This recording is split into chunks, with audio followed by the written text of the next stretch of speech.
Well, good day everybody. This is Sierra Mountain Spirit, and I am posting this video in response to my dear brother, sister, friend, Phoenicia Medrano, or Tranny Granny, who's been doing lots of beautiful work here in the Great Basin, restoring the earth to human relations with walking a hoop and knowing which way, where to go at certain times of the year to harvest things like bread roots and other edibles that will actually, by harvesting them, it actually helps propagate them.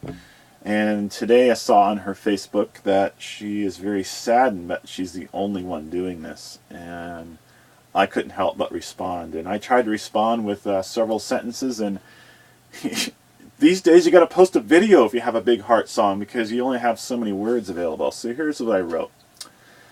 I told her, thanks for sharing, and I'm glad to see that you're close to Pahranagat Wildlife Refuge. That's where I'm taking this video here. I'm working in south central Nevada. For folks that don't know where Pahranagat is, it's 90 miles north of Las Vegas. So it's out here in a very remote area.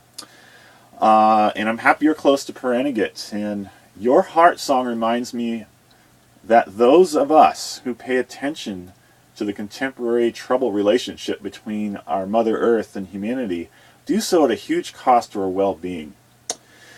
I learned this when I used to talk climate change to cruise ship passengers in Glacier Bay National Park as a ranger out there in Tlingit country. I found that my knowing and seeing the out-of-balance way of life and being in this life causes me great discomfort and unhappiness and gloomy thoughts. The people who could adopt the idea that climate change is not really happening, that it's not a really solid reality and it's still under debate, I noticed that they were more happy and carefree. Now, I could also argue that they do have a deep spiritual poverty in their ignorance. But on the other hand, all the sadness and desperation and depression that Phoenicia and myself can experience isn't really enticing folks to wake up and smell the 489 parts per million CO2 in the atmosphere, nor is it the burning cheatgrass, the extensive ecological devastation in the world.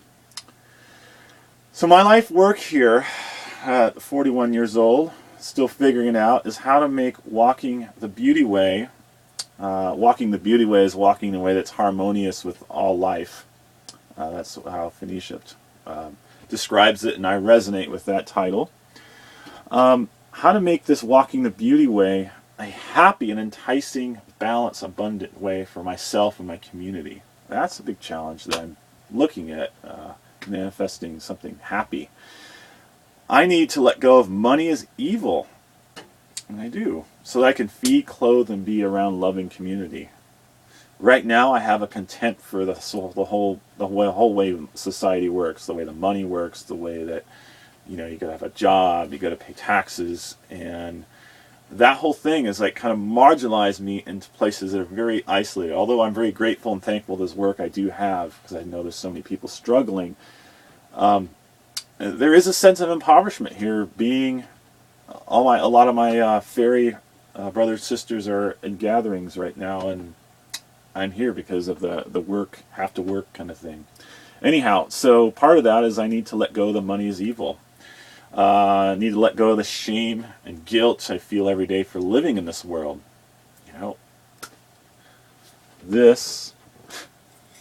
These beautiful sunflower seeds came from an organic store, but I've learned that some of these come from China.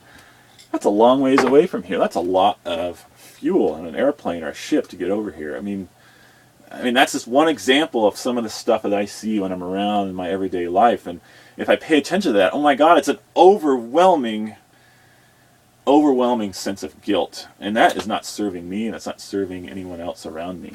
So I continue writing that. I feel the guilt and shame about our current relationship with our Earth Mother. And I realize I'm one human in 7 billion. In my humility, I cannot change the system overnight. I'm one person. Although I can be an inspiration to change, having it happen overnight, probably not a very viable solution. So I was born in 1970, And in these incarnated conditions in North America, of which I humbly have limited control over alone, it's my job to thrive. That's right, to thrive. And I wish we lived in a world where walking the hoop in the beauty way was thriving. But the reality that I'm seeing is it seems to be a very hard path and a system of property ownership, property taxes, and car-only based transportation infrastructure, and with 1,000% overpopulation figure for environmental sustainability for human beings living zero petroleum sources. Now, you can talk to my sweetie Fox about that if you want to know about it. Basically, as an aside, we have, for the Earth has stored all this energy for hundreds of millions of years, and the only way we have this much population is we're tapping that energy in the space of 200 years. So when that big reserve of energy runs out, there's just not enough energy coming out of the sun to support this many people, to support this many Homo sapiens that live on top of the food chain, i.e. they eat meat and all that kind of stuff, meat plants and need space. Now, one way around this is if some of the 0 point energy movement, if that really comes to fruition and we find a different energy source that doesn't come from petroleum and we can get it outside of petroleum, outside of just the sun energy that we see here, then there can be some hope with that. But then I argue, well, what's that going to mean? 50 billion people on the planet living off of these energy sources? I don't know. Then we can run out of space. Anyway, I realize I cannot reduce the population in this lifetime. And so I need money. I need money, and I need to feel less guilty about having money to house myself. I mean, this RV here, I bought it for $4,500, really cheap, right? Well, hey, I had to put over $10,000 in its, engine, water pump, and well, it sounds really great and all to kind of like grow organic produce and all that stuff, but you still need money to like put this roof over your head, because that roof, it gets holes in it and needs money to fix. Anyhow, as an aside. So I need money to house, clothe myself, dance, and gather. Gatherings aren't free. Getting there, and to wander and feed myself. You need cash to get into the feeding system. It's just reality. You can't grow all your own food, especially if you're not born with a silver spoon in your mouth and can afford enough land in an area that produces enough food to grow yourself. So all I can do is realize I don't want to personally bring in more new lives into this human world. So I know I'm a gay man and it's easy for me not to have kids, but I have a feeling if I was in a heterosexual relationship, I would see the condition of the world and not choose myself. I respect the choice of other people, because that's a deeply personal choice to bring other human lives. But I personally have a problem with it. And what we got this, and what's going on today in our resource depletion. All I feel empowered to do is be a facilitator for people to enjoy and hopefully open their heart to our Earth Mother, our nature, so that we can remember who we are as people. Now that seems like a doable discipline or avocation, and that's why I've been drawn to work in the Park Service. Been somebody who tells stories about the natural world and enticing people, because as you know, well, maybe you don't know, but Richard Louv, the author of Last Child in the Woods, has a term called nature deficit disorder, and through his research, he's shown that children that don't get enough playtime in nature, like a lot of kids my age, we ran around, played in streams, climbed trees, and a lot of kids these days don't. And a lot of adults don't either, and that is causing lots of trouble. It's a spiritual crisis, as I see it. So that's what I can do to help. I know I can do that. I love nature, and I love talking about it, and I love sharing stories and playing the flute and taking people with me, and people that don't know how to travel, or yeah, it's just a wonderful facilitator. Go, hey, let's go hiking in the mountains, and people are like, I've never done that before. Okay, let's go, and yeah, that I can do. So So even people like myself who are in their heart, we still, who have the open heart in that way, that spiritual connection, we still need the tools to thrive and survive in the present community of people like these computers. I can't really talk to you about this computer right now. It's just kind of the reality we're living in. Money, and transportation and shelter. Without these things in 2012, it spells isolation. I know about that right now. And that is one of the greatest sources of unhappiness in a human being. Human beings need to belong. That's why people kind of locked up in their own apartment or their own house, or they're just kind of in cars from jobs to cubicle, and that's why they're not very happy. They're just not thriving in that connection. We are social people. Even extroverts and introverts. Introverts just like the same kind of groups of people around them. But if you just put them by themselves, just isolated, they're not really into that. It's not the happiest existence for most people. So, I thrive in the best way I know how. And in the past, I've been very adamant about the kind of work that I do, and this has impoverished me with isolation. Meaning, I'm out here in Karanegat.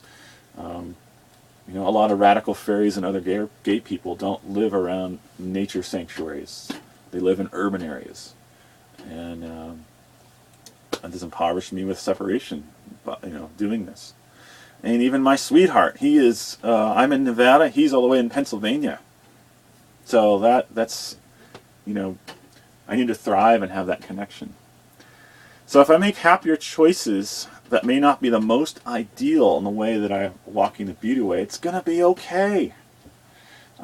If I'm a happier and more joyous person, I have more power to manifest good things in life and to be a beacon of light to help others lead humanity into a better future.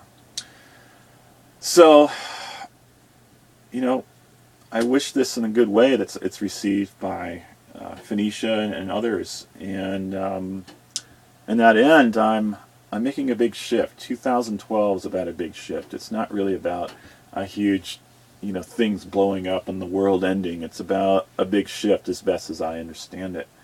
And one of the shifts I'm intending for this is having more control over my abundance, being more my manifesting in a way where basically it's something I've been wanting for years, and I'm going to manifest, or I'm manifesting it now, where I'm in charge of when I'm making my money or my way of making a living, and when I can gather. And to contrast that, right now it's spring. It's coming on spring, and a lot of work commitments that are set up by this structure I'm in right now are conflicting with my gatherings, which is it's what most people would call their church. It's where I go gather with people, and people, healthy humans need a ceremony, a religious, a spiritual path, and I'm a social person, and I like that spiritual path with a community. So that's what I'm manifesting, and that's what Phoenicia would like too, is a community of hoop walkers, and that's what we all want. So that's my heart song in about 14 minutes, and love you all very much. Have a wonderful day.